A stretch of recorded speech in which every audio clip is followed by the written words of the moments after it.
തിരുമേനിയുടെ ഒരു ദിവസം എങ്ങനെയാ തുടങ്ങുന്നത്? ഒരു ദിവസം എങ്ങനെയാ തുടങ്ങുന്നത്? ആദ്യം ഉണരും. എത്ര മണി? ഞാനൊരു സാധാരണ 4-നും 4:30 മധ്യേ ഉണരും.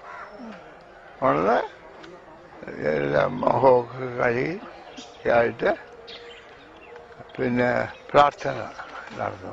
4:30 മുതൽ 6 മണി വരെ പ്രാർത്ഥിക്കും. അപ്പം ചായയും കുടിക്കും.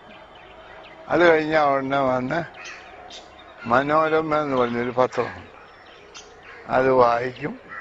ദീപിക, ഹിന്ദു ഇതൊക്കെ വായിക്കും. വായിച്ചു കഴിഞ്ഞ് ഞാൻ ഇവിടെയൊക്കെ ഇറങ്ങി ഇതൊക്കെ കാണും, നടക്കും, എക്സർസൈസിനൊക്കെ. പിന്നെ എനിക്ക് ഒരു സൈക്കിളാണ്, അത് ചവിട്ടും ഈ എക്സർസൈസിന് വേണ്ടി. ഞാൻ സൈക്കിൾ ചവിട്ടുന്നത് നിങ്ങൾ കല്യാണം കഴിക്കാൻ ആലോചിക്കുന്നവർ ആലോചിച്ചുകൊണ്ട് നടക്കുമെന്നല്ല, മുമ്പോട്ട് പോവുകയാണ്. എൻ്റെ ആ സൈക്കിളും എത്ര ചവിട്ടിയാലും മുമ്പോട്ട് പോവുകയും അങ്ങനെയുള്ളതാണ്. അത് ചെയ്യും. അത് കഴിഞ്ഞേച്ച് കുളിച്ചൊക്കെ കഴിഞ്ഞ് വരുമ്പം ബ്രേക്ക്ഫാസ്റ്റ് കഴിക്കും. പിന്നെ ചിലപ്പോൾ അങ്ങ് ജോലിക്ക് പോകും. അതിൻ്റെ ഉള്ളിൽ തന്നെ ഇതുപോലെ വിസിറ്റേഴ്സൊക്കെ വരും. എനിക്ക് ധാരാളം വിസിറ്റേഴ്സ്. ഒന്ന് ഇങ്ങനെ ഇപ്പോൾ പറഞ്ഞ പോലെ എൻഗേജ്മെൻ്റ് ഉണ്ടാക്കാൻ. പിന്നെ ചുമ്മാതെ ഞാൻ ഇത് കേൾക്കുന്നില്ലല്ലോ പത്രത്തിൽ.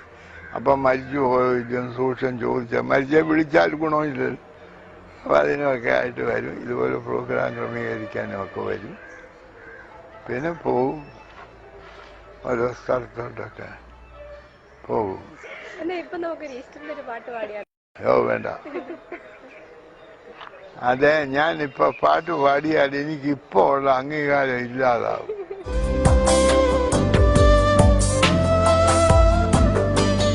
സ്വർണത്തിന്റെ നാവുള്ളവൻ. ക്രിസോസ്റ്റം എന്ന പേരിന്റെ അർത്ഥം ഇതാണ്. ഹൃദയം നിറയെ സ്നേഹമുള്ളവൻ എന്നൊരർത്ഥം കൂടി ഈ പേരിനെ കാണുമോ? പമ്പാ നദിക്കരയിലെ ഈ വീട്ടിൽ തിരുമേനി എപ്പോഴും സംസാരിച്ചുകൊണ്ടേയിരിക്കുന്നു, ചിരിപ്പിച്ചും ചിന്തിപ്പിച്ചും.